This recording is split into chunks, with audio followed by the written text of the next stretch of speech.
Hello गाते को सनम को सगुन जोहार मनवा जुड़े से यूट्यूब चैनल रे आपे सनाम को सगुन दाराम तबे गाते को आपे चिल कम ना पे आसोक कनै आपे मौज आर नापाय गे मेना पे आर इन हो नापाय गे मेनाई तबना आदो तेलाबन तिहिं नोआ वीडियो रे आबो गलमरा आबन इसई हड़ चिदा को हिरखौ आकोआ आर इसई हड़ दो चिकाते को नोआ भारत दिसम से झारखंड दिसम रे को पासनाव इदी नोआ को बखरा तेगे नोआ वीडियो रे पूरा एक्सप्लेन आबन आर बाडाय बन जे मेनते नुकु दो चिकाते उन्ना जस्ती को पासना कना नोआ आबो भारत दिसम रे आदो नोआ को बखरा तेगे पूरा पूरी बन गालमरा आदो वीडियो एहब खन मुचाद धरि नेल ताबन पे चेदा से निया को अक्ते रे अडी आट इसोई विरोधी यूट्यूबर को मेना को से दिसम रे अडी आट इसई हड़ को विरोधे को इसई धर्म को विरोधे कना एनते हो चेदा इसई धर्म उन्ना जोरते पासन कना देलाबन नोआ विषय तेगे तिहिना नोआ वीडियो रे बन बाडाया तबे गाते को अडी हड़ को मेना से ढेर कायते हड़ को बन आंजम को जे इसई धर्म दो अंग्रेज को नोआ भारत दिसम तेको अगु अकादा आर नोंडे आरहों को पासनाव लगी आर नोंडे पासनाव कते नोआ भारत दिसम दो आरहों को गुलाम लगी मेनखान गाते को नोआ दो एकेन अवड़िया कना चेदा से भारत दिसम ते अंग्रेज दो नोआ इसई धर्म दो बाको अगु अकादा भारत दिसम ते दो इसई धर्म दो जिसु मसीह चेला थॉमस ए अगु अकादा उनीगी थॉमस गी नोआ भारत दिसम रे हेज कते नोआ धर्म दोय पासनाव अकादा आर जिसु मसीह सुसमाचार से जिसु मसीह कथा को लय लय तेगे नोआ भारत दिसम रे पासनाव किदा अदो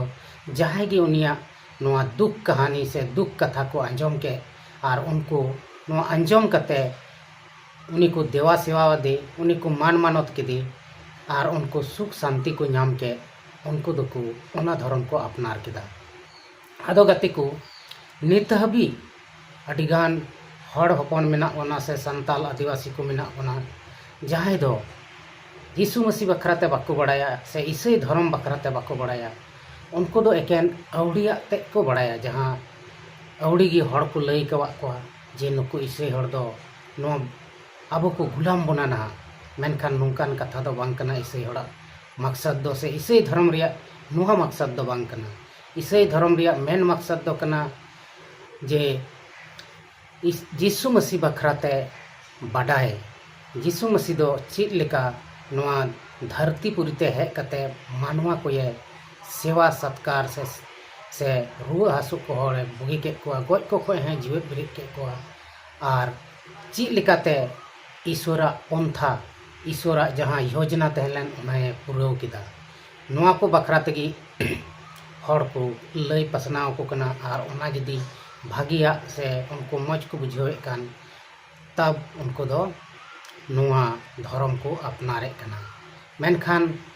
हड़ को नोआ कथा दो बाको बड़ाया उनको दो एकेन बड़िया को बड़ाया उनी बखराते बड़ी बड़ी को रोड़ा मेनखान बोया को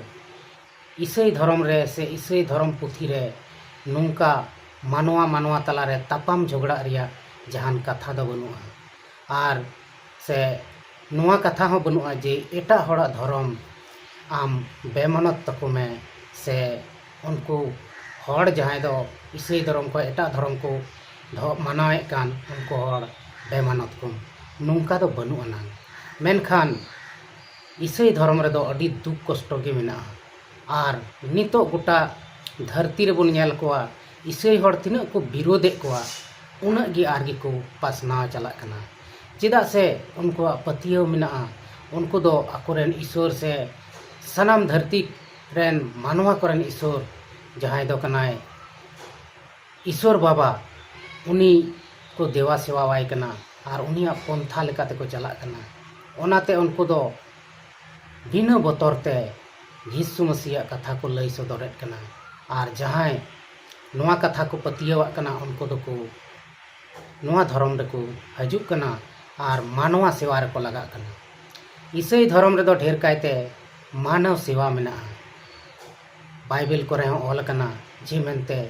अपनार आडे पासेरेन अपनार लेका दुलड़ेम आदो दुलड़ दुपलड़ रिया कथा को मेना आर नोआ कारण तेगी ईसाई धर्म दो पासनाव चला कना जहाँ तिना को ईसाई हड़ को दाले को गोजे को तोले को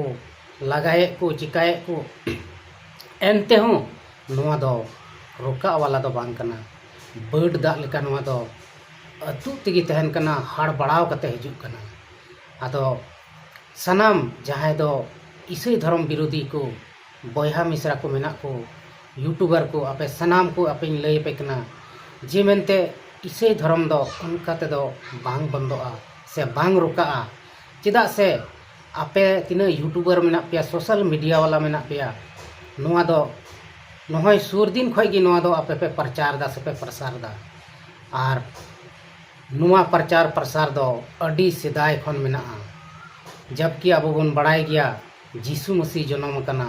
उन खय ईस्वी सन लेखा शुरू कना आर ओना दो सनाम जाति धर्म रेन हड़ को लेखाय दा ओना लेखा तेगे आर हम बन मेन किया जहाँ दो संडे हिल छुट्टी हो नको क्रिश्चियन हड़ को दहो कदा ओना इया तेगे संडे हिल छुट्टी स्कूल कॉलेज नौकरी चाकरी सनाम रे नोआ छुट्टी को मनावे कना मेनखान नितो बेबुज हड़ नोंका मेना बोना बाबन बुझाव नाम दाड़िया कना जे मेनते नुकु ईसाई हड़ दो बड़ी गिया सको चीक लेकाना नोआ गे अबो बेस ठिकते बाबन बुझाव दा आर नुकु दो एकेन बड़ी जीवन मेताव को कना मेनखान उनका बड़ी जुदी को तहन खान नोआ अबो भारत दिसम रे नोआ धर्म दो नासी हो बांग चलाव को आर नोंडे चलाव हो बाको चलाव चुकिया तबे गाते को नोआ आबो बन बड़ाई गया जे जहाँ जायगा गे से बागान रे बन नेला मिट रकम बाहा कोते दो बागान दो बांग सजा कना सेम उनका गे अबो भारत दिसम रे दो आयमा धर्म को मनावे कना आर सनाम धर्म मनावे तेगे नोआ भारत दिसम दो अडी मौज सजाव कना अबो भारत दिसम रे छोटी ऋतु हो मेना जहाँ ऋतु दो एटा दिसम रे दो बनुआ जहाँ ठे 4टी मेना जहाँ ठे दो मिटटेन गे मेना आदो ओनाते भारत दिसम गे नोंकाना देश कना जहाँ रे दो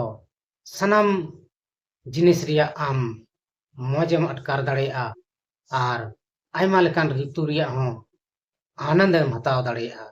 उनका गे नोआ दिसम रे धर्म करम को आयमा ढेर मेना आर आयमा लेकान हड़ को मेना बोना उनाते नोड़े अडी रस्क आर सुलुक तेम ताहे दाड़ेया मेनखान किछुगान हड़ मेना कोआ जहाँ दो नोआ को बाको कुसिया कना आदो चीक लेका नोआ धरतीपुरी रे मानवा को तला रे बोंगा बुरु मेना कोआ जहाँ रे दो भागी बोंगा हो मेना कोआ आर बड़ी बोंगा हो मेना कोआ देवता हो मेना कोआ शैतान हो मेना कोआ आर सनाम लेकान को मेना कोआ उनका गी अबो मानवा को तला रे हो सनाम लेकान हड़ मेना बन आर सनाम लेकान हड़ मेना बन कारण तेगी नोआ धरती रे दो लड़ाई तपाम मा गपoj नोआ को दो होयुग कना आर नितो बई बईते अबुआ नोआ धरतीपुरी रे पाप आर हो पेरेज कना ओना कारण तेगी नितो अडी लटू लटू हादसा होयुग कना लटू लटू घटना होयुग कना लटू लटू लड़ाई झगड़ा होयुग कना जहाँ रे दो अबो गोज गपoj होयुग कना आर नोंका लेकाते अबो दो अडी आट मुश्किल रुन पड़ा चला कना मेनखान एनते हो मानवा जित को नोआ बको हुदिस दा जे लड़ाई तपाम झगड़ा नोआ को दो एकेन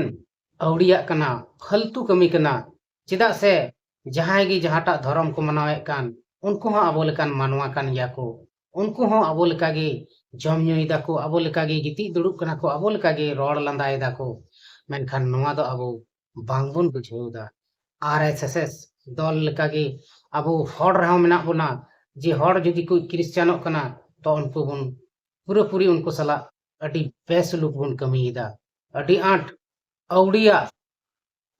कथा को बन मेताव को कना आर बड़ी बड़ी एगेर तबन एगेर को एनते हो उनको ओना को बाको में लुतुरो कना आर आकोआ कमी तिगी को तहन कना आर नेल दाबन किछु दिन बाद गे सनाम ओना एगेर तपाम झगड़ा को दो शांत चला आदो उनका लेकाते नवा भारत दिसम रे ईसाई हड़ दो आर गे को पसना चला कना आर नुंका को पसना कना जे मेनते तिना हड़ को विरोध दा उन हड़ गे को नवा धर्म को अपनार दा आदो नवा धर्म दो जहान बड़ी धर्म दो बांग कना चिदा से नवा दो मानवा को दुलड़ रिया धर्म कना आर नवा धर्म रे जहान उनका छल कपट हों बनु अनांग मेनखान मानवा गे को छल कपट दा ईसाई हड़ हों उन सुलूक से उन शांति रे दो बनु को जेमन जेहेतु तहन जही कना आर ईसाई हड़ रहो नुंकान हड़ दो बनु को जे नुई दो एकाल गे बाय कईदा मेनखान उनकाना दो मानवा को जे तला रे दो बांग हुई दाड़िया पासे सनाम गे तपाम झगड़ा लड़ाई एमान तिया को कोराव तेगी को तहना मेनखान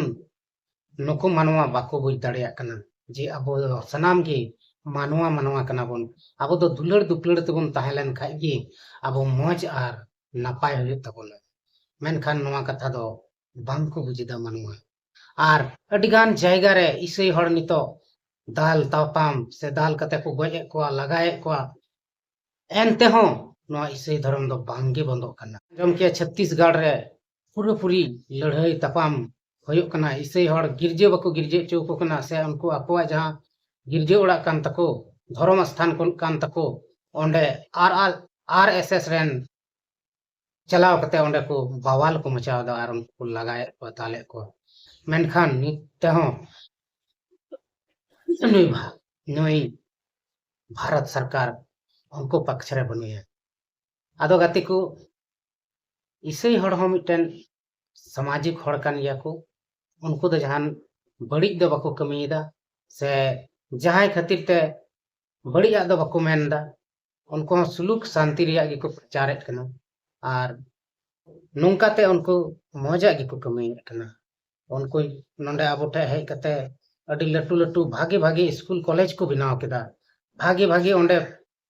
महाशय को बहाल के को आर नुंका ते मौज मौज पढ़ाव हुई कना आर अडिगान आबोरेन गिदर पुतुर को मौज ते पढ़ाव उडुक कते मौज नौकरी को नामेत कना आदो नुआ इयते नुको विरोध कते दो जहान फायदा दो बनुआ बल्कि नुकसान गे मेना आबो नितो बन नेल नाम दा जे आले दो अडी फायदा ले रेले तहना नुको ईसाई हड़ जुदी को दड़ लिखाय मेनखान दड़ को एकाते नितो मा ईसाई हड़ मा नोंडेन को कान गे को सनाम आदो ओकात को दड़ा आदो नोआ नोआ को गे हुदिस हुयुआ आर ईसाई हड़ बखराते भाले उकते बुझाव तबन पे आर से बुझाव रिया कुरुमुटुई तबन पे सोशल मीडिया रे नेतार आयमा ढेर ईसाई हड़ा वीडियो मेना ओना को नेल कते हो पे बुझाव दाड़िया गया जे नुकु ईसाई हड़ा नोआ भारत दिसम रे ची मकसद मेना तको से नो धरतीपुरी रे ची मकसद मेना तकोआ सनामा बन बुझ दाड़िया आदो गति को चलो बन तिहिना वीडियो दो नोडे गे बन मुचे कना आर मा तबे इन सेन खन मुचे जोहार।